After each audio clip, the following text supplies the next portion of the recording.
عقیدہ ہے کہ مرنے کے بعد اللہ تبارک و تعالی ہمیں پھر زندہ کرے گا. ہم مرنے کے بعد اٹھائے جائیں گے اور یقیناً اٹھائے جائیں گے. اگر اس میں کسی کو شک ہے کہ مرنے کے بعد اٹھایا نہیں جائے گا تو اس کا اسلام سے کوئی تعلق نہیں ہے.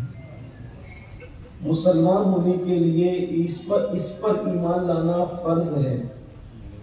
جیسے اللہ کو ماننا، اس کے رسولوں کو ماننا، اس کی کتاب کو ماننا. تو ظاہر سی بات ہے کہ کتاب میں تو کثرت کے ساتھ یہ آیا ہے کہ تمہیں مرنے کے بعد اٹھایا جائے، اور ضرور اٹھایا جائے.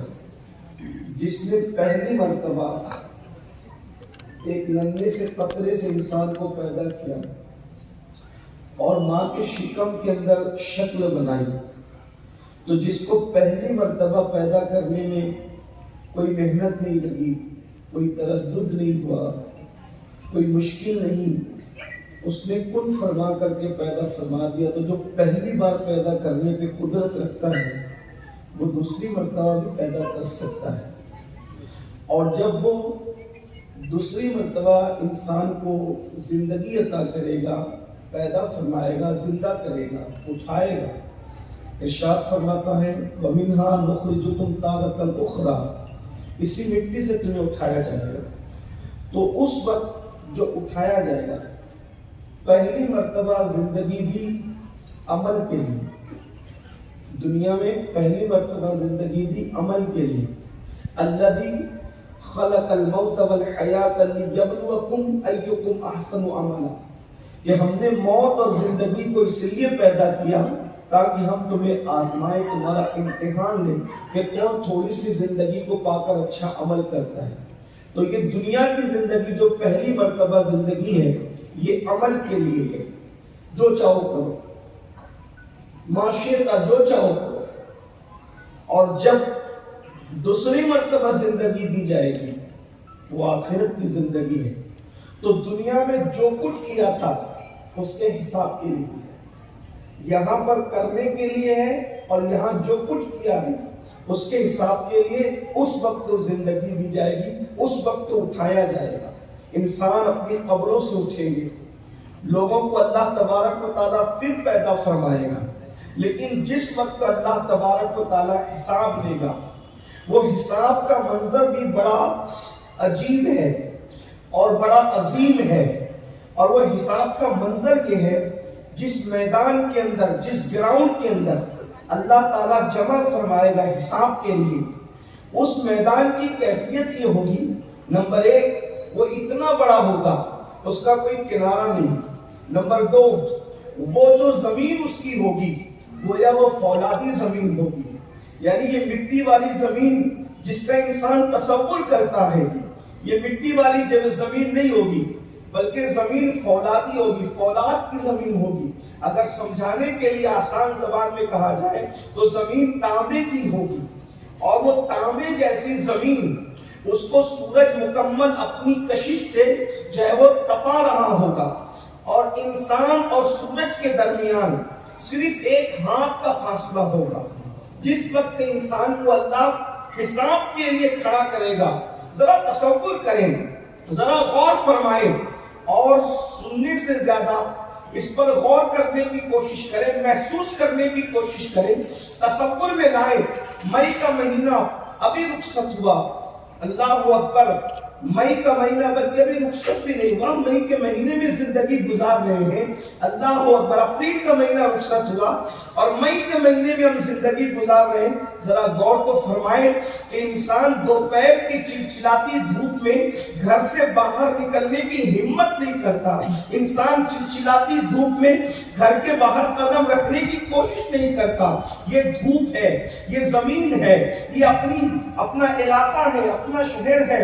ہم چاہے تو اے سی میں رہے، ہم چاہے تو پنکھوں میں رہے، ہم چاہے تو جیسا چاہے لباس استعمال کریں، مگر اللہ اکبر، ذرا تصور میں لائیں. یہ باتیں کسی مولوی صاحب کی کہی ہوئی نہیں ہے، یہ بات تو مولا مصطفیٰ جان رحمت صلی اللہ علیہ وآلہ وسلم نے اپنی امت کو پہلے ہی آگاہ کرنے کے لیے فرما دیا.